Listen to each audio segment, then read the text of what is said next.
Nursery में benefit है आप में, उसमें बहुत सारे स्कोप है आपको। उसमें इंडोर प्लांट्स है, आउटडोर है, फ्लावरिंग है, फ्रूट्स प्लांट्स है, डेकोरेटिव प्लांट है।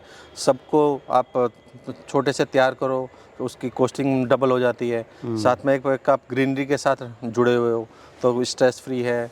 बहुत सारे बेनिफिशियल है उसमें। हाँ, छोटे से बड़े कर रहे हैं तो हम ये मानिए इसमें हम 5 टाइम तक हम इसमें प्रॉफिट ले लेते हैं। तो साहिवाल गाय जितना है तो इतनी पसंद आई, हम लेने गए थे 3-4 गाय, फिर हम 8 लेके आए। 8 से मेरे पास लगभग अभी 16 है। ये एवरेज इनका फर्स्ट लेक्चर में आप लगभग आपका 11 से 14 लीटर तक जाता है, 14 लीटर तक। फिर सेकंड थर्ड लैक्टेशन में वैसे ही इम्प्रूव होता है। थर्ड फोर्थ तक भी बढ़ता है इनका दूध, फोर्थ तक भी। डाइट में इन्हें आपका दलिया है, दलिया में बहुत सारी चीज़ ऐड करते हैं हम। आपका गेहूं है, चना है, मक्का है, अभी बाजरा है, जई है, और फाइबर में हम इन्हें खल है, और आपका चने की चूरी है, और चने का छिलका है। घी दे रहे हैं हम जी 3000 बिलोना घी है, सारा खुद ही प्रोसेस करते हैं। और अगर कोई दूध लेता है तो यहाँ से हम दूध देता है 120 रुपीज़। तो दोस्तों आज हम पहुंचे हुए हैं गाज़ियाबाद में। यहाँ पर मैं आपको ऐसे फार्मर से मिलाऊंगा, एक ऐसे युवा साथी से मिलाऊंगा जो नेवी की जॉब करते थे।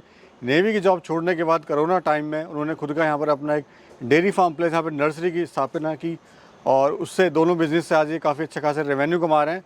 और आप कैसे इस बिज़नेस को शुरुआत कर सकते हैं, क्या क्या इसमें आपको प्रॉफिट आएंगे, क्या क्या चैलेंजेस होंगे, बात करेंगे पूरी सर से। तो सर नमस्कार। नमस्कार भैया, कैसे हैं सर? अच्छे हैं।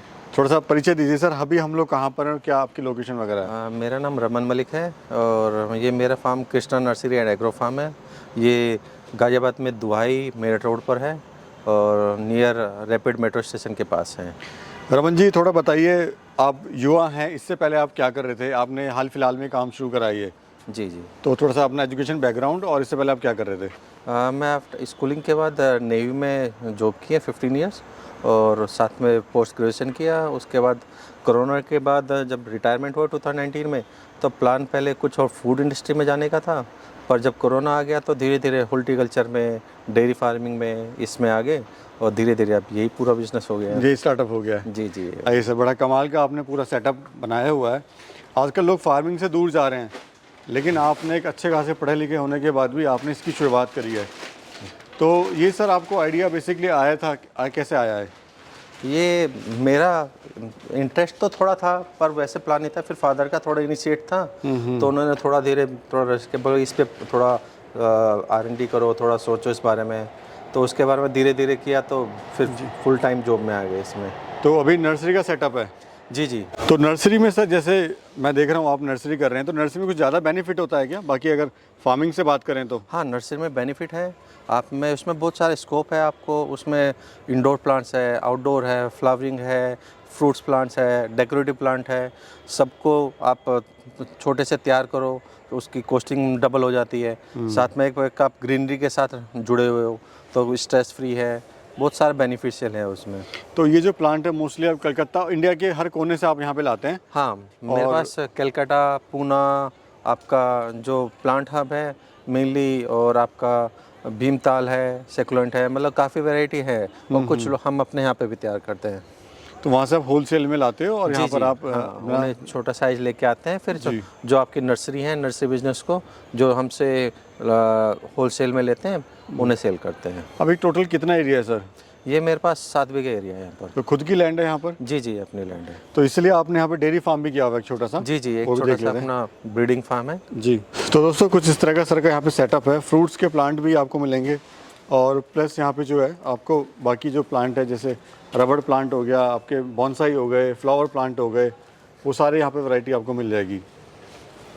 तो सर चैलेंजेस भी तो आपको काफ़ी आए होंगे इस काम में, मतलब जब आपको शुरुआत में तो नॉलेज नहीं रही होगी, क्योंकि बैकग्राउंड आपका था नहीं कुछ तरह का। बैकग्राउंड नहीं था पहले, धीरे धीरे इनिशियल फेज तो टफ ही होता है, पर थोड़ा थोड़ा पढ़ा इसके बारे में, फिजिकली जाना, सबसे इन्वॉल्व हुए, तो बाहर जाते थे, माली लोग से पता करते थे, जो पुराना काम कर रहे हैं उनसे बात की, तो धीरे धीरे करके सीख रहे हैं। अभी ये डेवलपिंग फेज है, इसमें आप जितना सीखना चाहो उतना सीख सकते हैं। जी जी। और ये जो पूरा एरिया आपका इंडस्ट्रियल एरिया के अंदर आता है, जी, बाकी सर थोड़ा सा बताते चलिए प्लांट जो हैं किस किस के हैं ये मेनली जो प्लांट है ये आपकी बोगनविलिया की वैरायटी है सारी। आपकी बोगनविलिया कलरफुल हम छोटा लेके आते हैं कलकत्ता से, उन्हें तैयार करके फिर इस रेंज में सेल करते हैं। तो इसमें सर बेनिफिट आ जाता है? जी जी, बेनिफिट आता है भैया इसमें। मतलब आप छोटे से इसको बड़ा कर रहे हैं? हाँ, छोटा से बड़े कर रहे हैं तो हम ये मानिए इसमें हम 4 टाइम तक 5 टाइम तक हम इसमें प्रॉफिट ले लेते हैं इसमें। पर उसमें कैजुअलिटी भी है, इससे मेंटेनिंग कॉस्ट भी है, लेबर तो कॉस्ट भी है, सारे हाँ जी, चार्जेस सब हैं, है। खाद पानी वगैरह भी जी है। जी।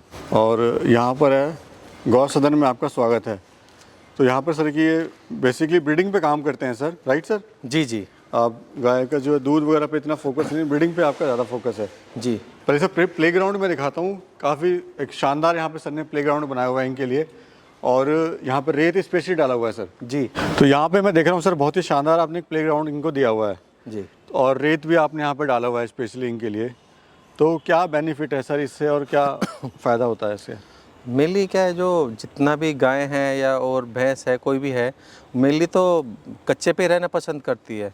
हमारे पास लिमिटेड एरिया होता है तब वो करते हैं। हमने क्या किया हुआ है, बस दूध निकालते हैं, उन्हें चारा के लिए अंदर ले जाते हैं, नहीं तो फुल टाइम में बाहर रहती है। इससे कंफर्ट में रहती है? इसमें उनके लिए तो ये डनलप है, मतलब पूरा गद्दा टाइप का काम करता है, और उन्हें ठंडक रहती है, उनके लिए इससे बेस्ट जगह नहीं है कुछ भी। तो सर नेवी से आपने शुरू करी नर्सरी, और नर्सरी के बाद शुरू करा आपने ये ब्रीडिंग सेटअप गायों का। जी जी। तो गायों की तरफ कैसे रुझान हुआ आपका? ये भी है हमारे मतलब पेरेंट्स का है, उन्हें थोड़ा पसंद था। और घर एक क्या है, सबसे मेनली चीज़, आप सब मार्केट में कहीं घूम लो सब चीज़ मिल जाएगा, ऑर्गेनिक मिल जाएगा। दूध की कोई गारंटी नहीं लेता कि भाई हमें प्योर है। अगर प्योर भी बोल रहा है तो सेकंड उसमें कुछ 2 दिन बाद फिर उसमें पानी मिल रहा है, कोई उसमें एंटीटॉक्सिड लगा रहा है, गाय को या भैंस को इंजेक्शन लगा के दूध निकाल रहा है। तो हमने प्लान था कि 2-3 गाय से स्टार्ट अपना रखें। फिर हमें जब पसंद आई, ये मेनली हमारे पास सारी साहिवाल गायें हैं, तो साहिवाल गाय जितना है तो इतनी पसंद आई, हम लेने गए थे 3-4 गाय, फिर हम 8 लेके आए। 8 से मेरे पास लगभग अभी 16 है। साहिवाल आपके पास ब्रीड है? जी, अगर सर साहिवाल ब्रीड है जी, अगर बात करें मिल्क कैपेसिटी कितनी होती है? लोग गिर की तरफ भी ज़्यादा रुझान रखते हैं अपना जी। और यहाँ पर आपके पास साहिवाल है, तो खासियत क्या होती है साहिवाल की, थोड़ा सा बताइए। मेनली जो साहिवाल गाय है वो आपके मिल्ची गाय बोलते हैं, जो दुधारू नस्ल है वो मेनली साहिवाल ही है। गिर भी पसंद करते हैं, पर जितना हमने पढ़ा है जाना है, पर इस एरिया के लिए आपका गिर अच्छा नहीं है। गिर का आपका सर्दी में इतना एडजस्ट नहीं हो पाती, क्योंकि वो गुजरात की नस्ल है, गुजरात में सर्दी नहीं होती है। पर कुछ लोग कर रहे हैं, जैसे अपना प्रोग्राम का उसे वैसे ही टाइम दे रहे जी, जी। हैं, पर उसमें आपको डिफ़िकल्टी बहुत ज़्यादा आती है। इनके लिए कोई डिफ़िकल्टी नहीं है आके। चलिए सर देखते हैं, करीब से दिखाते हैं, हमारे जो दर्शक देख रहे हैं, और अभी मिल्किंग टाइम भी है। बाकी सर का पहले नंदी आपको दिखाते हैं। इसका नाम चंदन है जी। कितनी एज होगी सर इसकी? इसकी 3 साल एज है। 3 साल का है, अभी आपके यहीं का ही है? हाँ जी, नहीं हम छोटा इसे 11 महीना के लेके आए थे जी। तो यहीं पे तैयार किया है इसे। ठीक है सर। और इधर सर? ये सारी बच्ची हैं, हीफर्स हैं सब। ये आपकी 20 महीने की है, ये 1 साल की है, और ये 8 आपकी लगभग 7 महीने की है। और इधर जो है अपना मिल्किंग चल रही है, इधर हो गया है। सर अगर बात करें ये एवरेज कितना दूध देती हैं? ये एवरेज इनका फर्स्ट लेक्चर में आप लगभग आपका 11 से 14 लीटर तक जाता है, 14 लीटर तक। फिर सेकंड थर्ड लैक्टेशन में वैसे ही इम्प्रूव होता है, थर्ड फोर्थ तक भी बढ़ता है इनका दूध, फोर्थ तक भी। और डाइट में सर क्या दे रहे हैं आप? डाइट में इन्हें आपका दलिया है, दलिया में बहुत सारी चीज़ ऐड करते हैं हम। आपका गेहूं है, चना है, मक्का है, अभी बाजरा है, जई है, और फाइबर में हम इन्हें खल है, और आपका चने की चूरी है, और चने का छिलका है। सर एक्चुअली आज देखा गया है कि जो देसी गाय की जो डेयरी है, हाँ जी, उसको चलाना बड़ा एक चैलेंज है अपने आप में। जी। तो क्या क्या आपको चुनौतियां फेस करनी पड़ी, क्या क्या आपको इसमें इशू आए थे स्टार्टिंग में?